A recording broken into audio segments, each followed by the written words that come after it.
Hello, Oasis family and friends. It is me, Shanee McCord. I'm back to you another week with our Jumpstart Your Journey to Mental Wellness series. I am so excited to be able to be here with you all. So far, this series has proven to be amazing. We started off with week one with me setting some foundation, talking about what it means to jumpstart your journey. Then in week two, I had the amazing Miss Emily Rodriguez on, and we talked about unraveling trauma. Drama too. I mean, they both kind of fit, right? But we talked about unraveling trauma as it pertains to jumpstarting your journey to mental wellness. And then last week, I had my brother from another mother on, Deshaun Hayes, and we talked about emotional intelligence, increasing your emotional intelligence while jumpstarting your journey to mental wellness. So it has been good so far. And tonight, I have the same exact expectation. I have an amazing guest with me who I'm going to introduce in a second, but I want to give you all some time to jump in and to join me. So listen, if you are watching right now, what I need you to do is to go and hit that share button. If you are watching on Facebook, if you are watching on YouTube, I need you to go ahead and hit that share button. I need you to share the link with somebody and make sure that they get on and they join us for this very important conversation. Tonight's conversation is going to be pivotal for the times that we are in. So I want to make sure that you all are with me. I want to make sure that you're watching, that you're a part of this conversation. And so, as I've done in the past couple of series, just to start off, if you are with me, make sure you drop in the comments. You let us know that you are with me, and let me know where you're watching from today. Let me know if you're in New Jersey or if you're somewhere else. But let us know that you are with us. Drop in a comment, say, hey, let me see you. So just so I know that we are not talking to the ear or for space, because I know that there's a couple of people on. I can see a couple of people signed in. So make sure you drop in the comments who you are so that we can acknowledge you. And so what I want to do really quickly is, as you guys know, when I started this Jumpstart Your Journey to Mental Wellness series, listen, I'm super excited because since I started this series, I've gotten so many people who reach out to me. Momentum is being built and people are ready to jumpstart their journey to mental wellness. And so I said that slowly but surely I would start to drop some nuggets on y'all. And so I'm going to drop a big nugget tonight. Listen, I am going to be dropping and launching a Jumpstart Your Journey to Mental Wellness intensive soon. So this intensive is going to be a coaching program. Listen, the reality is everybody's not ready for therapy. Everybody's not ready to make the commitment, but we all know that something needs to be done. And so people are looking for something. So you guys stay tuned because I have that something coming for you.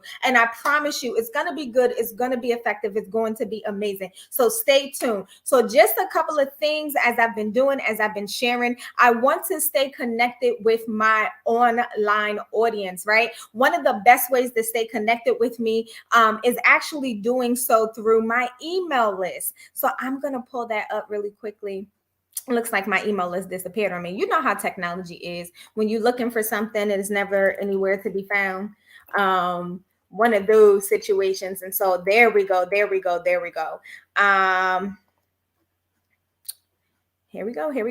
All right. So I wanted to make sure that I show you guys. So again, you are going to go to bit.ly/ all caps Oasis email. It's going to take you to this page. And I wrote an ebook, just 8 mental health quick tips while navigating uncertain times. I wanted to offer a resource to you all because we have been in some uncertain times. Can anybody attest to that? Can anybody attest that this last year or so has been some uncertain times? It's been uncertain times and we're still navigating them. We still don't know what the next couple of months or what the next year may bring. And so this ebook is just a couple of quick tips that are tried and true, evidence-based kind of quick tips to help you to navigate these uncertain times. And so when you go to bit.ly/ all caps Oasis email, you'll come to this page. You're going to enter some quick information for me, and you're going to get an instant download to be able to download this ebook. So it's a really good ebook. So I hope that you're able to do that. Join me on my email list so that way you can stay in touch with all that I have going on.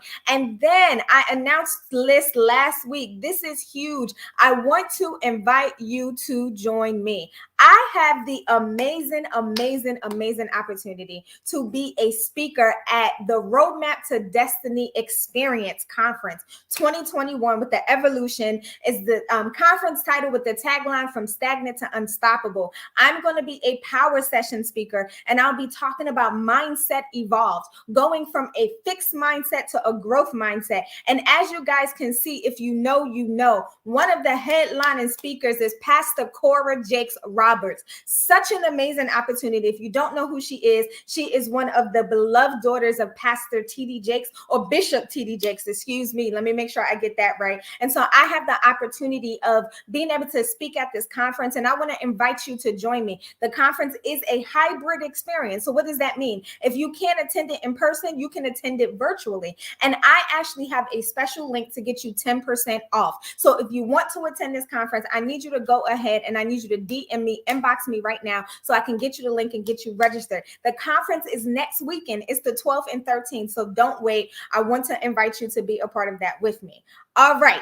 So I got all the preamble out the way. I got all the stuff out the way I had to get out the way. And I'm so excited now to be able to bring on our guest of the evening, Miss Shanee Frazier.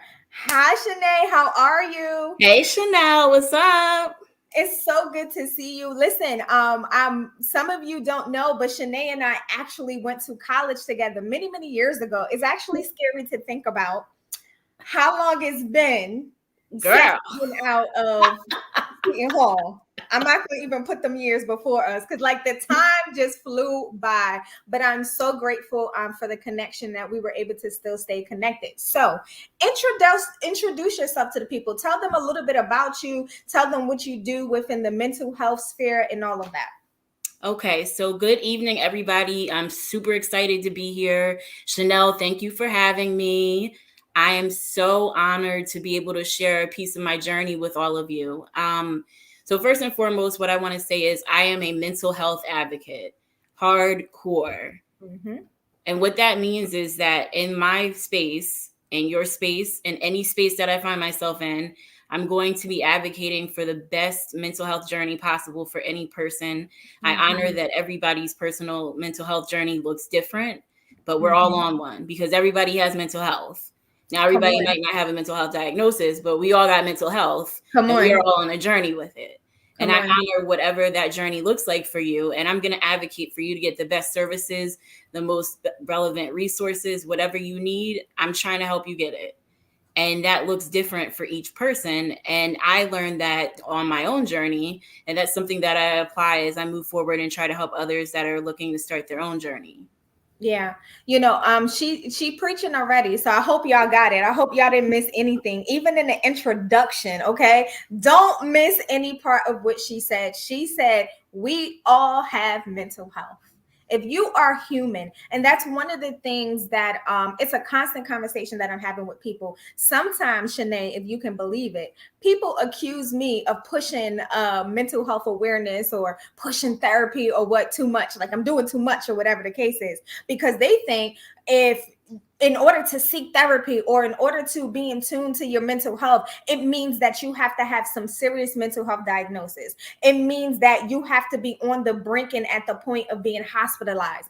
I had somebody say to me one time, mental health, what? I'm not mental. There's nothing wrong with me, because there's not a good enough understanding of mental health and understanding that it's a spectrum.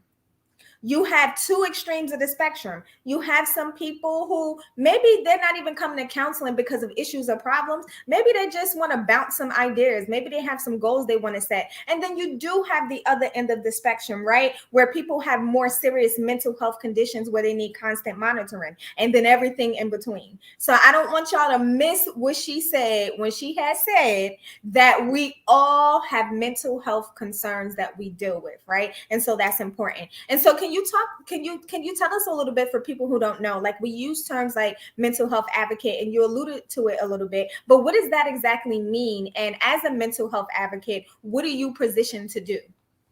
So in my role as a mental health advocate, because shout out to NAMI, New Jersey, National Alliance on Mental Illness, the New Jersey chapter, I actually do a lot of work with them. And some of the things that includes is facilitating a peer support group, So other people that had mental health concerns, whatever the diagnosis is, does not matter. But I do a virtual support group once a month. And I the goal for that is to create a safe space for people, particularly people of color, because there have been traditionally no spaces where we can softly land. And that's a big healthcare disparity that I'm working to change. Secondly, I do a lot of speaking engagements, just talking about what it's like to be a woman of color living with a mental illness. Because for so long, I had something going on with me, did not know what it was, did not have a formal diagnosis, but never saw anybody look like me talking about the struggles that I had. Right. And now on the other side of it, sharing my story, getting the feedback, hearing other people say that my story resonated with them, I realized that sometimes that's all it takes.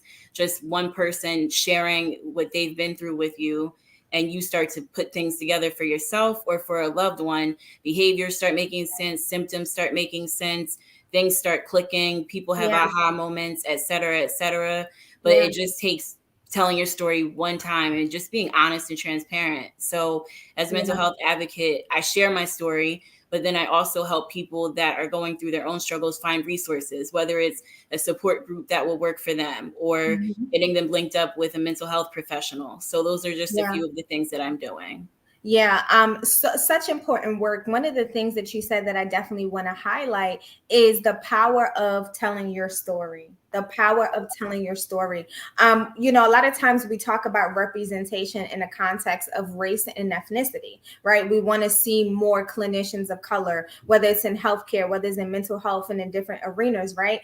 But the reality is representation also comes in knowing that I'm not alone in whatever my unique struggle may be. And sometimes people feel like, you know, I'm the only one that's depressed, or if I'm a mom, I'm the only one that's dealing with the things that I'm dealing with. And so being able just to tell your story and being able to tell it freely, and having, you know, sometimes it takes one brave soul.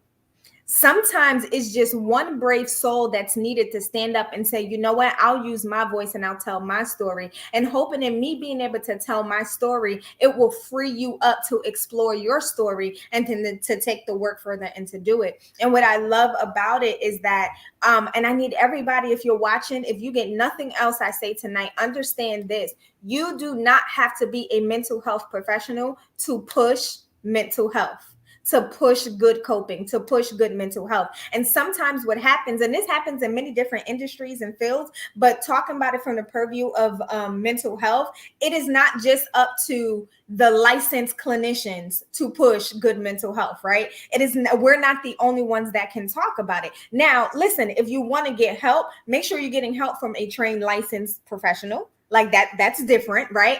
But you can be an advocate for it and not necessarily be a mental health professional. And we're seeing a lot of that happen today in sports, like it's starting to become a thing. There's a lot of celebrities that are standing up and starting to talk about it. That is advocacy of the work. And to be honest, the stigma gets broken at the level of advocacy. I want you guys to hear that. People are more likely to listen to those who are advocates, but are not necessarily mental health professionals, because they see us as biased. But for somebody who's just being real and honest, and they're able just to stand up and tell their story and why I'm in the space today as being an advocate, that is a powerful place to be in. And so thank you for the work that you do. Let me say that in advance. Thank you for the work that you do, because it is extremely important work. It's extremely important work. And so I want to go ahead and jump in really quickly. And also tell people your role with NAMI. You didn't mention that. NAMI has been phenomenal to me. So I reached out to NAMI back in 2016, looking to be a peer support facilitator group. And I did the training. But it actually worked out that when I came to NAMI, they were looking for people for a program called In Our Own Voice, which is a program where people with mental illness share their story in 3 segments. And I started doing that. And that was when I really started the advocacy work, because I saw the power of sharing your story. There wasn't one presentation that I did where somebody didn't come up to me afterwards and tell me, hey, your story is my story, or your story is my sister's story, or my cousin's story, or whomever, somebody in their life. Right. Every time I shared my story, there wasn't an opportunity that was missed where it didn't resonate with someone in the audience. And that was how I knew I was on the right path. Because, like you just said, I had been flirting with the idea of becoming a mental health professional for quite some time. But I realized that wasn't my lane.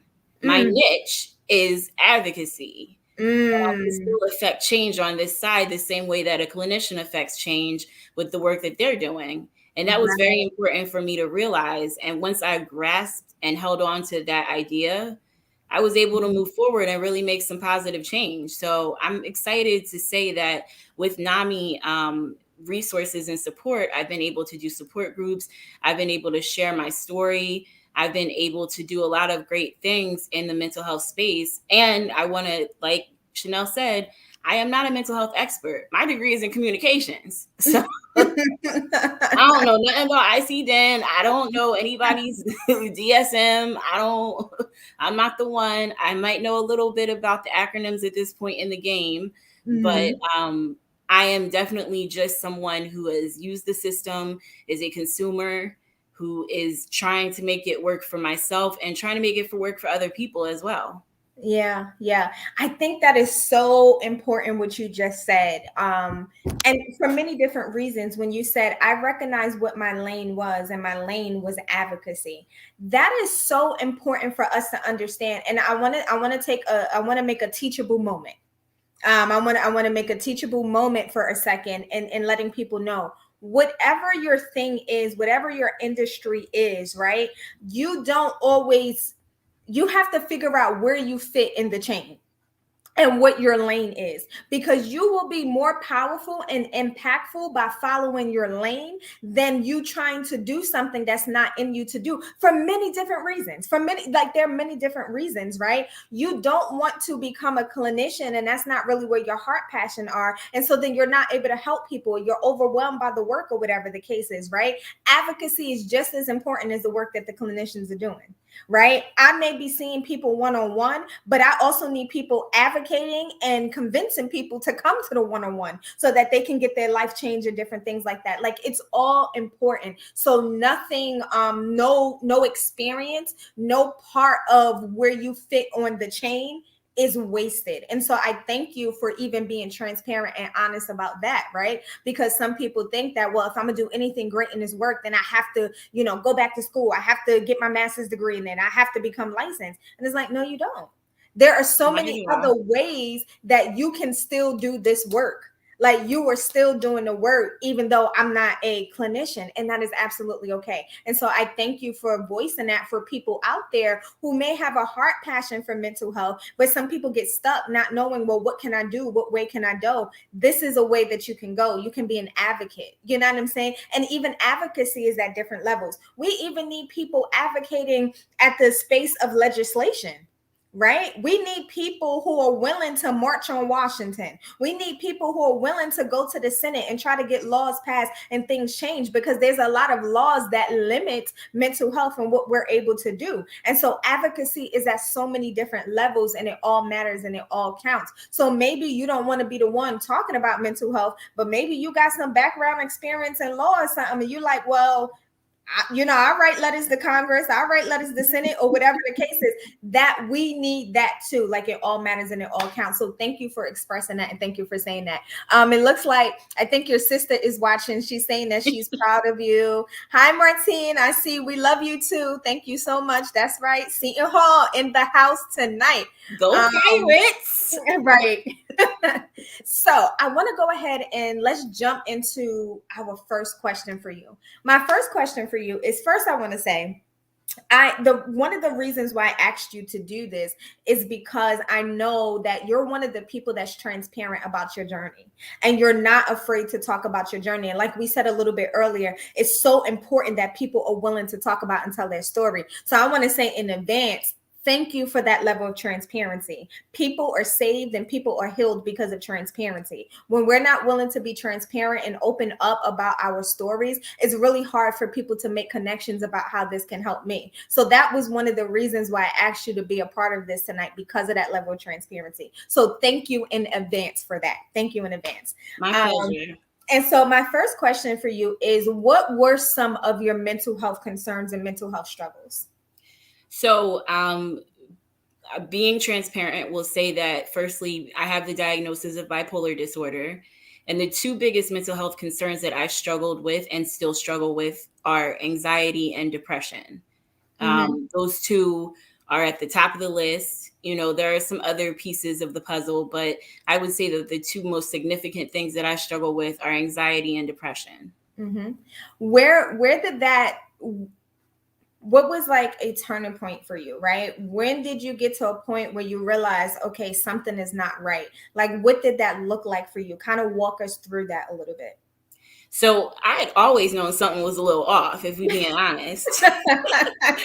But it was actually in 2017, about 4 years ago, that I really started to dig in to getting some real help, because my sister noticed that even though I was taking antidepressant at the time, my behavior was still off. I still was depressed a lot, still was having a lot of mood swings. And she said to me one day, are you compliant with your medication? Shout out to my twin sister, clinical licensed social worker, soon to be licensed clinical social Whoop, worker. What up? She said to me, are you compliant with your medication? And I said, yes, I take it faithfully every morning, you know, as prescribed.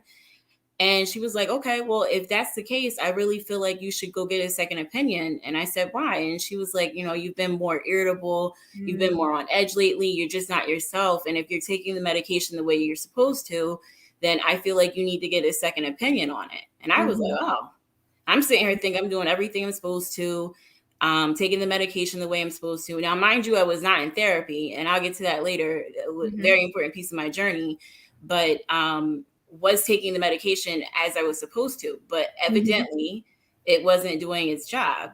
So Mm-hmm. in 2017, I went and I got a second opinion from a different psychiatrist, and I got an updated diagnosis of bipolar disorder. Prior to that, I had been being treated for major depressive disorder. And Mm-hmm. as you know, one of the significant differences between the two is those mood swings. Mm-hmm. And I needed to be on a mood stabilizer to help me cope. Mm-hmm. So in 2017, got that new diagnosis, got my medications updated. And that was when I really started to be on a journey towards healing. That was also Mm-hmm. when I got hooked up with an amazing rock star trauma therapist. Shout out to Dr. Cynthia Rains of Montclair Pavilion Counseling for Mm-hmm. helping me on my path to wellness, because I was in desperate need of therapy. Didn't even realize that medication alone for me, because again, everybody's journey is going to be different and it should be personalized to their needs and goals. Mm-hmm. My journey had to include counseling. It absolutely had to include counseling. Mm-hmm. There was no Mm-hmm. way around it, no way through it, whatever you want to call it. It had Yeah. to have I had to be in somebody's couch. I Yeah. had to be laid up on somebody's chair. Yeah. And I had to be Why? talking. Why did you feel that it was necessary for you to have that added piece? So that piece was important to me, because what I realized from working with this therapist is a lot of my behaviors were rooted in past trauma, which I know is something that you spoke about in a previous episode. Mm-hmm. I had a lot of childhood trauma that was not unpacked, and it Mm-hmm. was deeply affecting my adulthood behaviors, and it Yeah. needed to be addressed. And Yeah. medication alone for me was not going to do the trick. Yeah, yeah. I think that's so important. You said two things I want to highlight. One, you talked about when you got this first diagnosis of major depression. Let me ask you, who gave you that diagnosis? That diagnosis was given to me by a APRN, so an advanced practice nurse, Okay. psychiatric nurse. Okay. And I want to be clear and transparent with you that I did not share all of my symptoms with her. Mm, I was most pressed about my depressive symptoms, so that is what I shared with her. So right. perhaps that is on me a little bit, because if I had been more honest about everything that I was doing and not doing, I might have gotten the correct diagnosis years before. Yeah. I Yeah. was taking medication, but like I said, it wasn't enough, because it wasn't going to be able to handle the symptoms that I had. Right. And so that was a huge part for me, being honest with a mental health professional, because a lot of people don't realize, like, they can't help what they don't know about. Come on. Come on. Come on. Like that in and of itself. So, okay. So, a couple of things I want to unpack. you started off by saying you got to the place of even going ahead and seeking something more because your sister was just like, something is up, something is wrong. I want to highlight the importance of having a good support system around you. I want to highlight the importance of having people around you who you trust to speak into your life. And when they speak into your life, that you're willing to listen and act upon it. That is pivotal and vital. Perhaps had you ignored your sister's advice, or had you not listened to her, or had you not trusted her advice, you wouldn't be where you are today because you would have still been going through the motions. But having the right people in your life that can speak into your life and be able to say, hey, something is up, something is not right. What we try to do is we try to hide ourselves from people. We try to hide our flaws. We try to hide our distresses and what we're going through. And we hide out and we isolate. And that is never the best way. You need people who have eyes on you. And so one of the things I teach my clients, like from the door when we start therapy, who is your support system? Because a lot of people will come to therapy depending on me as the therapist to be their support system. You get me for 1 hour a week. That's all you get. You get me for 1 hour a week. But who is in the ring with you? Who can you call when you have that midday breakdown and you just need somebody to listen? Who is in your life that could be able to tell you, girl, something is not right? And I think you need to call your therapist or somebody. Who can you just have come and sit with you if you just want company? Even if I don't want to talk, like you're willing to just sit with me, right? It's so important to have an important support system and a good support system. Shanee was lucky in the fact that her sister had some clinical insight, right? Her sister was doing the work, so she had that. But listen, even if her sister didn't have that, just to have somebody say something, yeah, you're not you. Like you're off, something is wrong. Like I'll never forget when the pandemic first happened, the pandemic for therapists was one of the worst and best things. It was one of the best things because people actually started to take hold of their mental health, and we saw that. But at the same time, the people seeking drastically increased.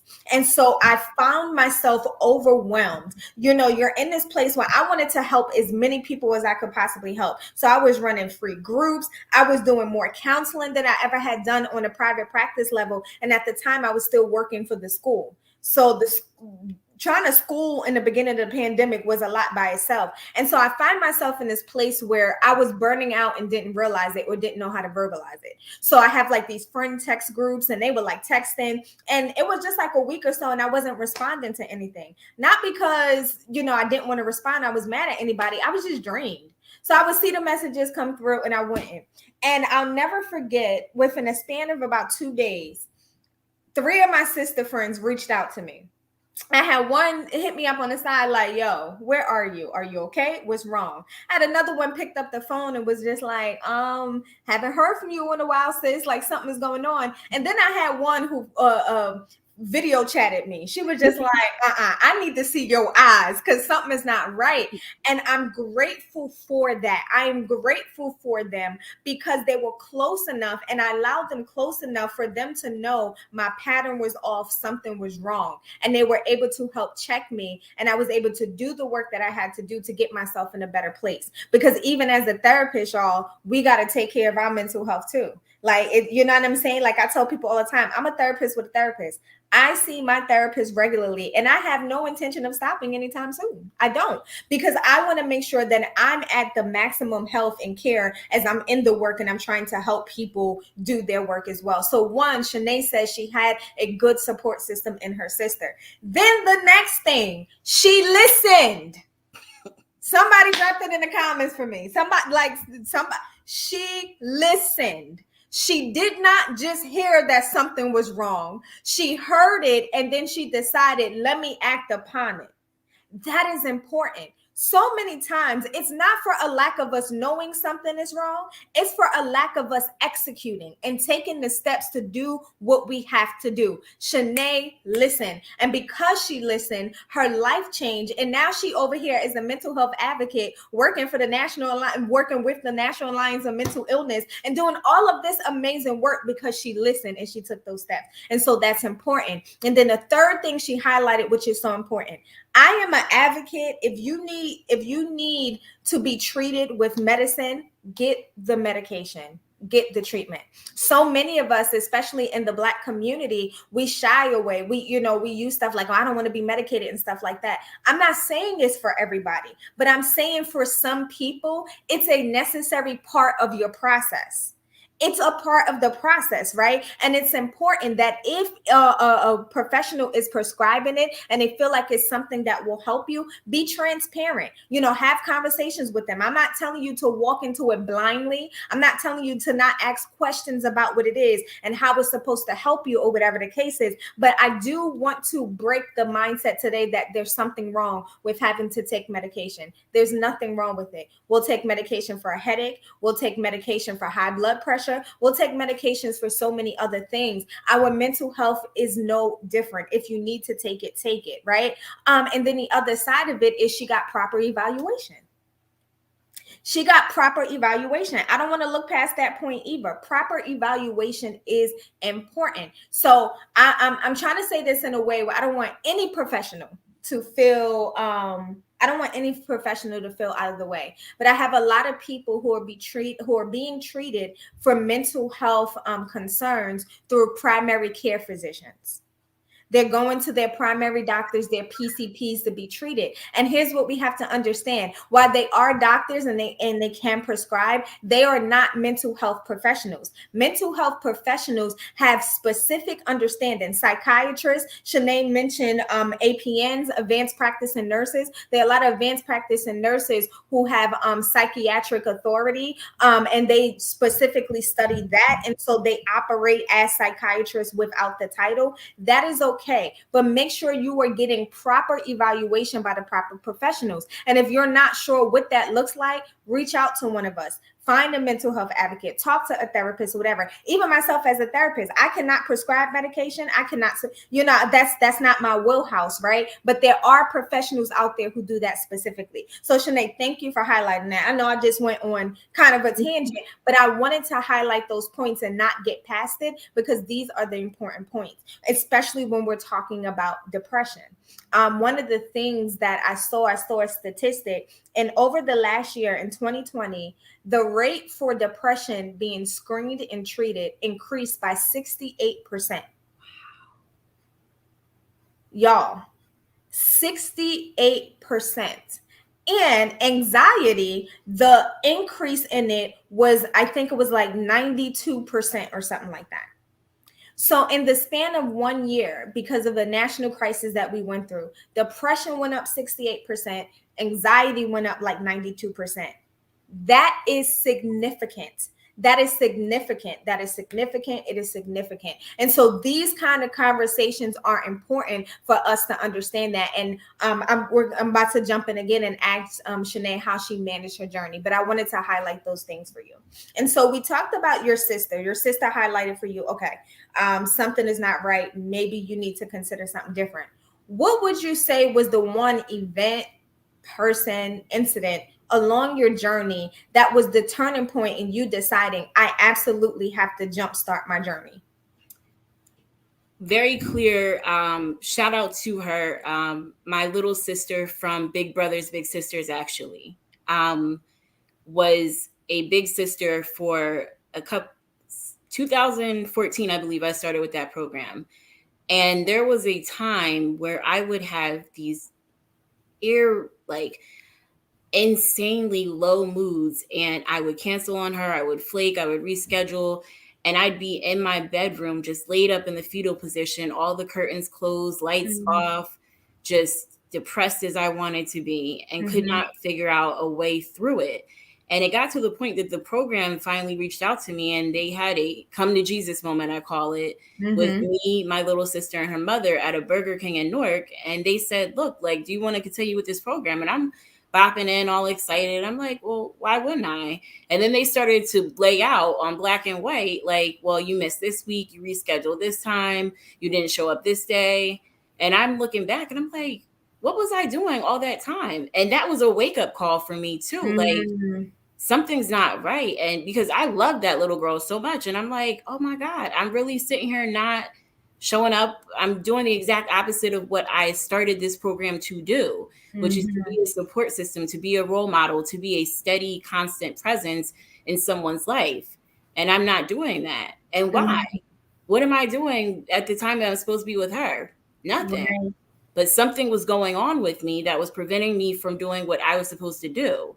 And that was the turning point for me when Big Brothers Big Sisters stepped in and said, look, like either you get this together or you're out, because we Wow. can't have this kind of behavior in our program. Yeah, yeah. And as you're talking about it, I can't help to turn off the clinician in my brain. As you talk about that, those are clear signs of that depression. Something you stated, I love to do this. I wanted to do this. It wasn't like it was something that I was trying to run away from, but because of dealing with the depression, because of dealing with what I was dealing with, that loss of interest in activities that I love to do. I talk to people so many times, and if you're out there, this is one of those symptoms to watch out for. Are there times or things in your life that you absolutely love to do and you're motivated to do, but you find yourself not doing them, right? And like Shanee said, I had to sit back and think, like, what was I even doing? Like, I wasn't showing up. I wasn't doing what I was supposed to do, but what was I doing?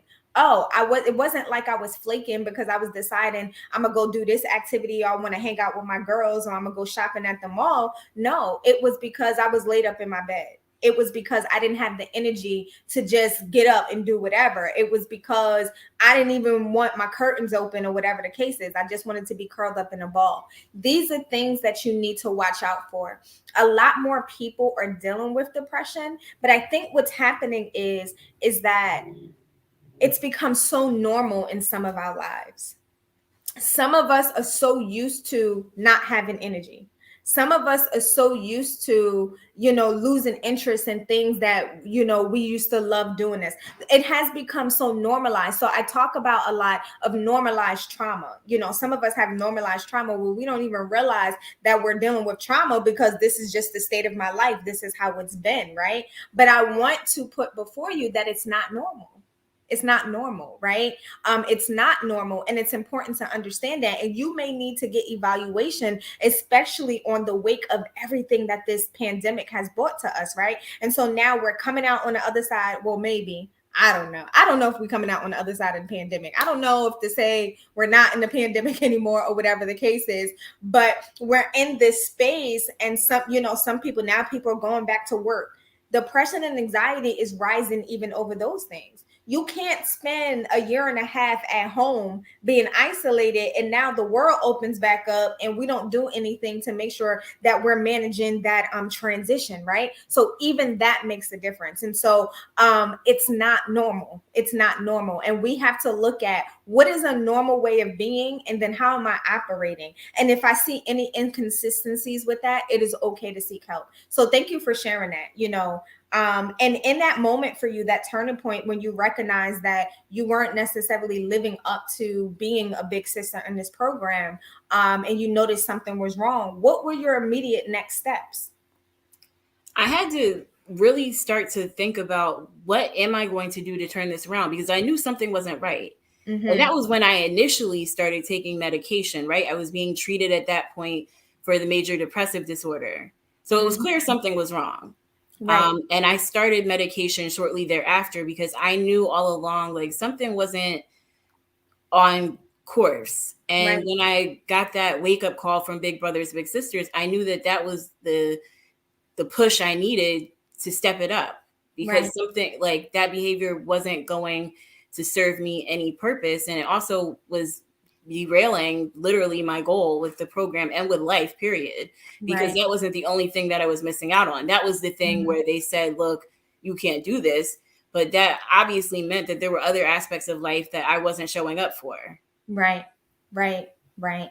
And that's important too, even sitting down and doing that reflection and that evaluation for yourself. So thank you for sharing that. My next question for you is, we talk about starting this mental health journey, and I'm just going to be all the way real and transparent. As a therapist, I had my own apprehensions about doing it. I'm not going to even lie. I say I have a BC and an AD of being a therapist, right? Before I got my life and then after I got my life of being a therapist, right? And when I first started in the field, I was so motivated and I just wanted to help people. And I'll never forget, I went through, I've shared my story with people. I went through a traumatic miscarriage that led to a lot of other health issues and stuff like that. And that was kind of my AD turning point, because I say at that point, I became a real person. I don't know who I was before then. I don't know if I was a real person before then, but it was different. But it was something about experiencing a personal trauma. There was something about when my body was the offender. There was something about finding myself in a situation and just thinking happy thoughts wasn't enough to get me out of it, right? When anxiety was at an all-time high and I couldn't control it. Like there was something about that. So that became my AD, right? And I was just like, I'm willing to do whatever. Now, everything I told my clients to do, now I'm about to do it. But if I'm honest, before that, I wasn't doing it. And I don't know if you've heard of Brene Brown, but I absolutely love her. And one of the things that Brene Brown said is that if you are a therapist and you're not willing to do therapy, you are judging your clients. Wow. She says that is being judgmental to your clients because you're trying to get them to buy into an idea that you haven't even bought into. And it was so powerful to me when she said that. And at that point, I had, already decided that I was going to start my journey more consistently and seek therapy. But even for me, as the therapist, as the minister, it took my pastor to come to me. It took my pastor to call a meeting. She called a meeting with me and my husband, brought us in, and was just like, boo, it's time for you to get some therapy. She had to tell a therapist that, And so I don't want you guys to think that we're perfect, because I had to come to realizations too. And I had fears and apprehensions of how people might view me if they found that the minister and the therapist had to go to therapy, right? And so that was kind of what I dealt with. What were some of your fears and apprehensions in starting your journey with the medication and even doing the counseling? So one of my biggest fears was starting medication. I knew that I needed it. I knew that, once they laid out, here's what symptoms it can help with, here's how it'll make you feel, et cetera, et cetera. I still was very apprehensive because I didn't have a lot of education about psychotropic medications. Mm-hmm. And I always was someone that thought, oh, those drugs make you feel like a zombie. You're not yourself anymore. It mutes your emotions. Yeah. And as we know, I got a lot of emotions and I wanted to be able to express them. And I was like, oh, if I take that medication, it's going to not make me, it's going to take away my personality. I'm not going to be Shanee anymore. And I wanted so badly to just be an improved version of Shanee. And I felt like the medication was going to mute part of me. And I did not want that. I was dead wrong, but at the time, that's what I was thinking. That was one of the main things that kept me from going to medication in the past when it had been recommended to me. The other thing was with the counseling. I grew up in a very spiritual household where the answer to everything was go pray with pastor, go talk to sister so-and-so. It was never, let's seek out, a mental health therapist. Let's go to counseling. Let's do something along those lines. Right. And I don't fault anybody for that. That was just where we were at as a unit at that time. It wasn't a consideration, but it wasn't something that was not a option. It just wasn't thought about. And so I'm thankful to be part of a generation that mental health is spoken about more freely, especially in the church, because there are a lot of people that are in need of healing in the church, and they need to know that it's okay to seek mental health professionals out, and it doesn't mess up your testimony. It doesn't mean that you're not walking with God the way you need to. It doesn't mean that your prayer life is in shambles. It means simply that you need this type of help and it's available for you. Those were all issues that I had to struggle with for a little bit because I thought all those things. Oh, I'm a bad Christian. I need to be doing this more. I need to do that more. Nah, I need to be going to see my therapist is what I need to be doing. And my pastor is always quick to tell me, like, I'm happy to see you at Bible study, but did you show up for your psych appointment? Listen, tell your pastor I love him. Listen, pray about it and get up and do the work. Like, it's all a part of the formula. It's okay, y'all. Faith without works is dead. I'm praying about it, but I'm doing nothing. My pastor would say all the time, you have to participate in your miracle. We so much want a miracle, but we're not willing to participate in it. Pray and believe God, and then show up and knock on your therapist's door, sit down on the couch and do the work, and watch God work a miracle in your life through that. Listen, and let me also say, one of the biggest things that my therapist said to me that sticks with me to this day is the real work begins when you leave my office. That hour that I spend with her, very therapeutic, very freeing, very liberating, whatever adjective you want to use. But the real work begins when I get in that car and drive out of the parking lot. Yep. And I have to go back to my reality and start using the tools and the coping mechanisms and the different things that we worked on in her office and put them into practice in real life. Yeah. That's huge to understand. That's huge to understand. And make no mistake for nobody. Then I tell my clients all the time, if you came to therapy because you think I have healing powers, I am not the therapist for you. We have to, like, that's where we have to start. I have no magic power in my hand. I have no special pill in my hand that if you take this pill, you're going to wake up tomorrow and it's going to be gone. The work is within you and what you do outside of those doors. We can talk about the trauma all day long. We can talk about the coping skills all day long. We can do the processing all day long. But when you get back out there in life, when you have to deal with a situation, if you don't enact the coping skills, if you don't will yourself to think differently, if you don't speak differently, if you don't do all of the things, guess what? You're just going to come back the next week and we're just going to be having a conversation again. And you're not going to see any real change. Change happens in therapy because of the work that you do. I have clients sometimes that thank me. They're like, oh, thank you so much. And I'm like, don't thank you.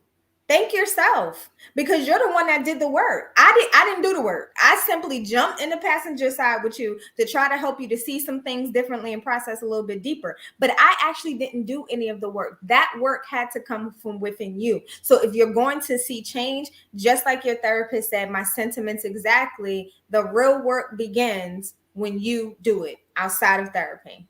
The real work begins when you do it once you finish your prayer, get up off your knees, and then do the work, right? It's important. Thank you for saying that. And so, you talked about your biggest fear and apprehension was the medication. And how did you tackle that struggle? How did you tackle that fear and that apprehension? Because the reality is there are a lot of people who have the same exact sentiment.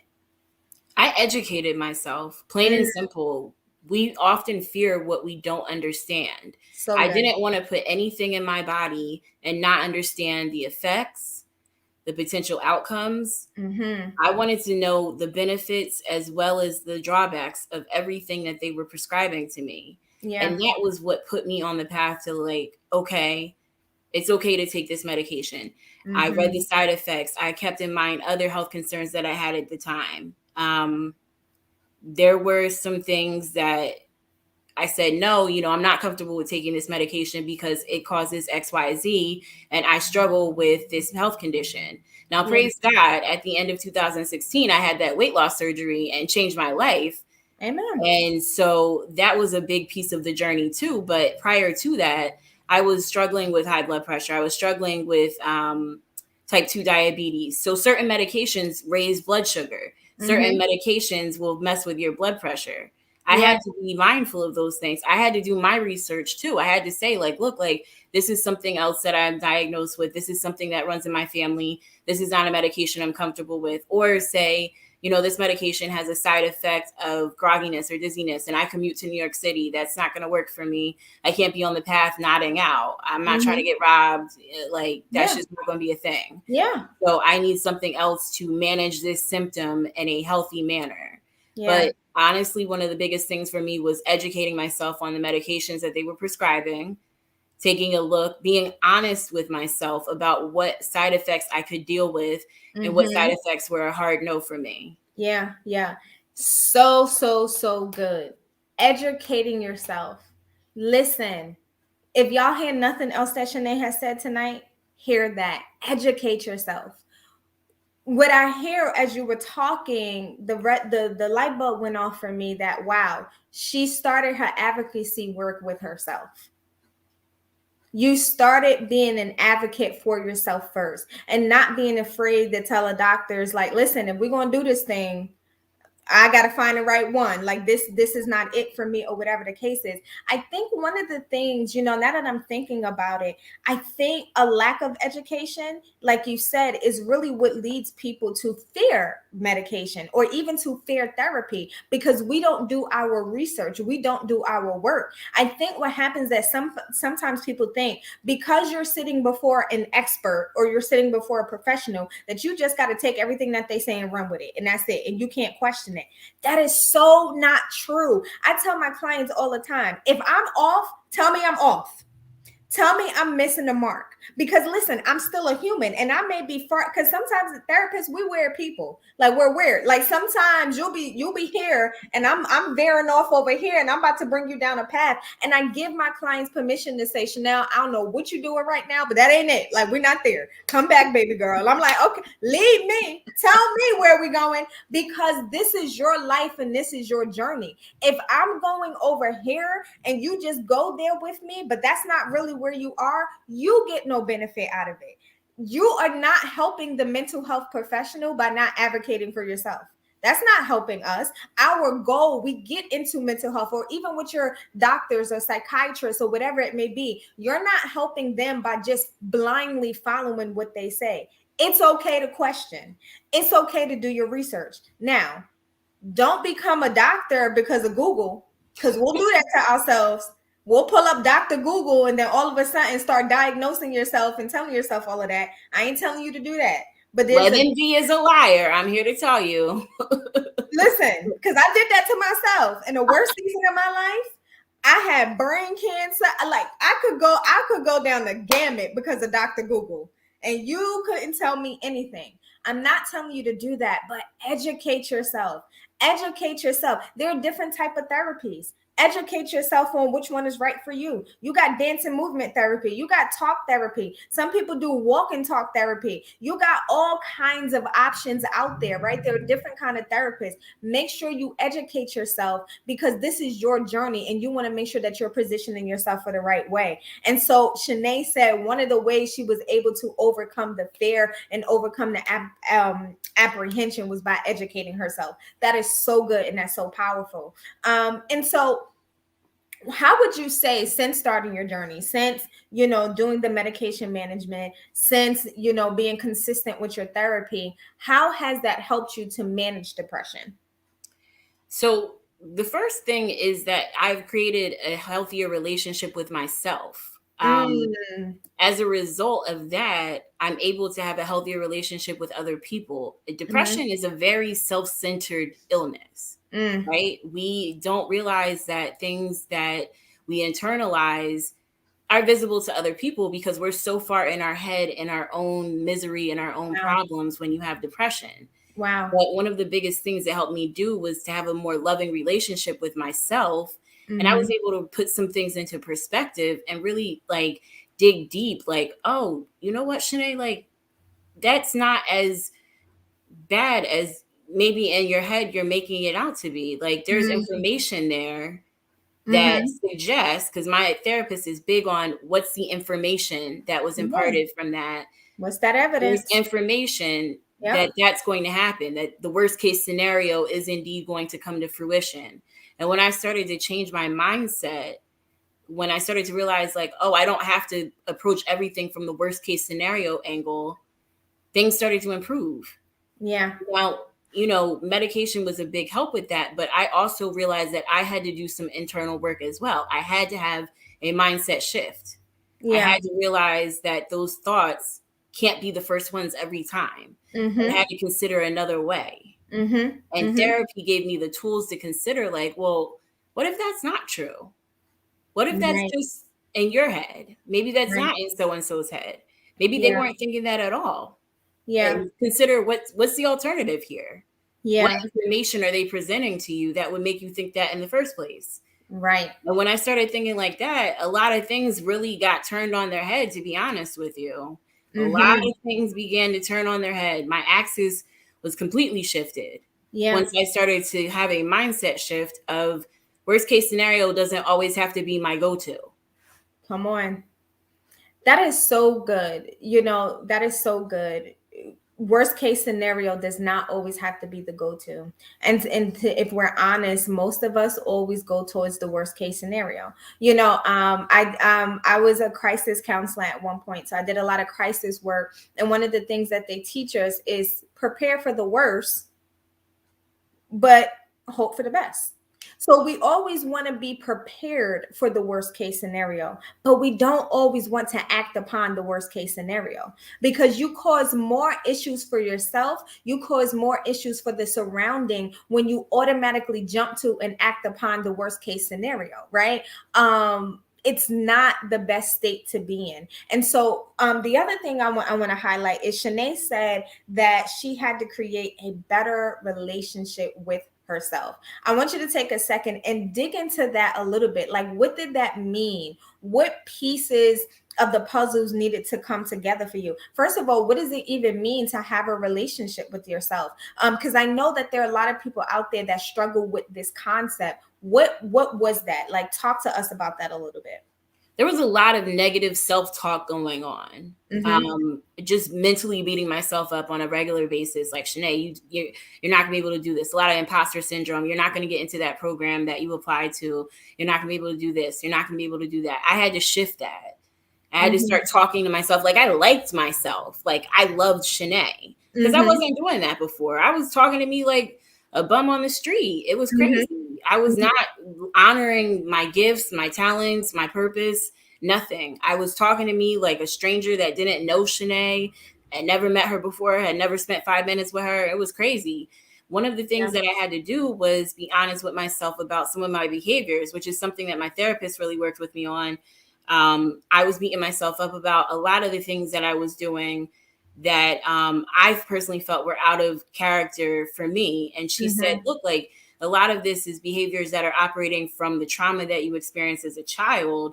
You're operating out of trauma, and a lot of the things that I'm doing, not excusing the behaviors, but wanting to put them in context instead of beating myself up about it. It's the little 10-year-old girl that never got healed from XYZ as a child. That's what you're doing right now. We need to shift that. As a 20-something-year-old woman, you need to move away from those behaviors and move into something more positive, a little more forward thinking for yourself. So as far as creating a more healthy relationship with myself, I had to start behaving like who I was in the present. And I had to heal some of those past traumas to get to that point. Because that person in the past did not love herself. Right. And I had to heal that person to become who I was supposed to be. Yeah, that's really good. Creating a loving relationship with yourself. You know, one of the examples I love to use the biblical example when the Bible says, Jesus says to love your neighbor as you love yourself. And I sat down one day and I really thought about that scripture, and I'm like, love your neighbor as you love yourself. When you dig into that concept, I have to assume Jesus is saying that because he assumed that you loved yourself, that you had high regard for yourself, that you honored yourself and you respected yourself. Because I just have to imagine that Jesus would never tell us to love our neighbor as we love ourselves if we hated ourselves, because that means our neighbor is getting that same treatment. No, he wanted to make sure that we treat others with the utmost love, respect, and care possible. And so putting that in context of loving yourself, we have to understand a lot of times we try to pour out to others and we try to help others and we try to be everything to others, but we're not first it to ourselves. And this is hard, especially when we talk about in a Christian context, right? Because everything is about being humble. You don't think of yourself more highly than you ought to, you know, don't be so selfish and full of self-love and, you know, others. But then why would Jesus tell us to love others as we love ourselves if we wasn't supposed to love ourselves? Now, I'm not talking about give yourself a big head and big yourself up, and I'm not talking about that, right? But what I am talking about is, how do you talk to yourself? Like she said, do you honor yourself? If every time you wake up, are you always, every time you look in the mirror, you're getting dressed, are you pointing out all your flaws? Oh, you got wrinkles. Oh, you put on 10 pounds. And we don't even realize it because these thoughts become so automatic and we just down on ourselves every day. I trip. Oh, it's so stupid. I made a mistake and dropped something. Oh, I'm so clumsy. And we do these things. And this is the context of relationship with self. The context of the relationship with myself is to treat myself any old kind of way and to just you talk to myself all crazy. And we don't even realize it because it's all negative. But I wouldn't do that to my pastor. I wouldn't talk to my best friend that way. I wouldn't treat my mama that way. I wouldn't talk to my husband like that. So why would I talk to myself that way? Because the reality is, if you don't love yourself, if you don't have that love for yourself, right? God is love, right? And we're supposed to reflect God. As a matter of fact, we say that God lives on the inside of us. The Holy Spirit lives on the side of me. Then I have to love myself, because if I don't, that means I don't truly love God. I'm made and created in the image of God. And I'm not trying to turn this into a preach lesson, but it's important that we learn to get to the root of loving ourselves, because I want to submit to you today. If you don't thoroughly love yourself and have a good relationship with yourself, anything you provide to anybody else is fake. It's not real. Wow. Because you don't know real love is. You don't know what real love is. If I'm supposed to love my neighbor as I love myself, then that means the formula equals me love, them love. It can't be them love and then you drop you off from it. That's not the formula. So anything you provide to other people is not full, because here's what I understand, and I'll use it in a context of marriage. I love my husband deeply, but because I love myself and I love God. And so my husband gets to experience the overflow of love that I have within me. Not the sloppy seconds, not the I'm trying to find it from somewhere. He experiences the overflow that I have of that love I have with God and that love I have for myself. And again, I don't want to go into a whole Bible study or preach lesson, but I think that that is a whole important point for us to understand. One of the ways that helps us to manage our depression is, first, what is your relationship with you? So powerful, so good. And so, Shanee, to wrap it up, my last question for you is, what advice would you give to the people who are undecided? They're on the fence about jumpstarting their own mental wellness journey. What would you say to them? I would say that firstly, like we said in the beginning, I was blessed to have a support system, to have a soft place to land with my sister. Find a soft place to land. You might not be ready to start therapy. You might not feel that medication is an option you want to consider yet. But it's okay to go talk to somebody and let them know, like, hey, I'm not feeling like myself lately. And I don't know what to do about it. Make sure it's somebody that you trust, that it's somebody that you can share that kind of information with without fear of reprisal. But start with some soft to land. That's what I did. I talked to somebody that I trusted, whose opinion that I valued and respected, and I was honest with them. Yeah. And they were honest with me. Yeah. That's the first thing that I would say. And then secondly, if you do decide to move forward with whatever treatment it is, whether it's counseling, medication management, or a combination of both, do your homework. That includes educating yourself, but it also means following up with them. It means taking the medication the way it's prescribed and not the way that you want to take it. It means being honest with yourself about the side effects. It means just staying the course, because this is not an easy battle. It's up and down. It's not linear at all. And that is one of the things that I've come to realize about it. It's not going to be all good days. It doesn't matter if I take my medication every day and do my therapy on the, weekly or biweekly basis that I'm scheduled to do it. I'm still going to have bad days. Yeah. But what I can tell you right now is that on this journey, I have more good days than bad days. I feel a lot better. Humanity is such, and this is something else that I tell my clients too. If the expectation is that I'm going to go through this journey and I'm never going to have a bad day and things are never going to go awry, it is a wrong expectation. Because, baby girl, if you are human and you are living in this world, you are going to have bad days.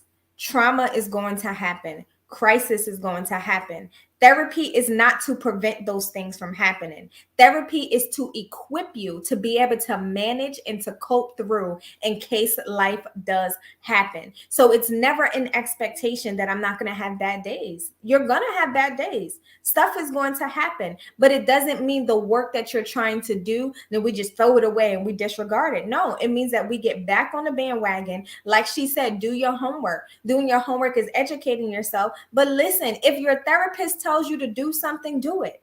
If your therapist tells you, okay, this week I want you to record your thoughts so we can figure out, the things and patterns and what's going on. Write your thoughts down and record them. There is a method to the madness and it all helps. If your therapist tells you, all right, it's time to have that hard conversation. We've been talking about it. We've been practicing or whatever. Now is your time. You have the confidence. You have the ability. Go ahead and have the conversation, right? You want to make sure that you do the work because you won't know your progress and you won't have accountability. You have somebody there to help hold you accountability and to measure progress. And you want to make sure it's important to measure your progress. Do your homework. Do your homework. Do your homework in the context of your personal stuff. And if your doctor tells you, again, like she said, follow up with me in 4 weeks. Keep me abreast of what's going on. If your symptoms, if you're feeling weird or whatever, tell them. Make sure that you are being honest and open about the journey from the beginning. That is important. And so that is all that we have for you tonight, Shanee. I want to thank you so much. Thank you so much for being honest. Thank you for being an advocate. Thank you for the connections that you've helped me make, in this journey. And just thank you for being you, for being real. Like, this is the important work. People who are willing to be real, people willing to be honest. One of the things I say all the time, I appreciate my education. I had some amazing professors and I learned some great things. But one thing that a textbook can't teach you is how to make connection. And I make connection with people by being transparent, being honest and real. And my clients always appreciate that. And so I appreciate when there are other people who are willing to be transparent, honest, and real about their journey. So thank you so much. Thank you. Thank you for having me, Chanel. It was a blast as always. Absolutely. So listen, y'all, if you are coming on the tail end, make sure you can go ahead and watch the replay. If you do watch the replay later, I ask that you go ahead, just drop in the comments, let me know you're hopping on a replay. If you have questions, drop them in the comments and we'll try to get to those as soon as possible. But just know that there are so many sides and spectrums to jumpstarting your journey to mental wellness. We don't just have these talks and we don't just do these things because it's something fun to do. It is because it's real. It is because we are dealing with it. But guess what? We don't have to continue to suffer in silence. We don't have to continue to struggle and suffer alone. There is help out there. So do what you got to do. Go get the help. And so I thank you guys so much. Listen, next week we are taking a little bit of a break. I do have 2 more sessions for you, but next week we're taking a break. I have the opportunity. I'm going to Vegas, y'all. My business coach is having a little program that I'm going to be. So I won't be around for it next week, but tune in on November 17th. I have another Seton Hauler, Achille Dejean, that I am going to be interviewing. Achille actually is a licensed counselor as well. And we are going to talk about jumpstarting your journey to mental wellness and manhood. Listen, if you know, you know. Manhood and counseling and therapy and putting that together, that's a whole other thing. So I'm excited to be able to jump in with Achille not next week, on the 17th, and we're going to dig in and we're going to talk about that. So stay tuned. But next week is a great opportunity. If you missed any of the other series, if you missed this one or if you missed the 3 previous, to go back and watch them. They're still up on the Facebook page. They're on the YouTube page, both at Oasis Wellness Group, so you can stay abreast of what's going on. But trust and believe that we will be back so that we can continue this powerful series. I hope that you all have an amazing night, and I will see you in 2 weeks. Bye, everybody.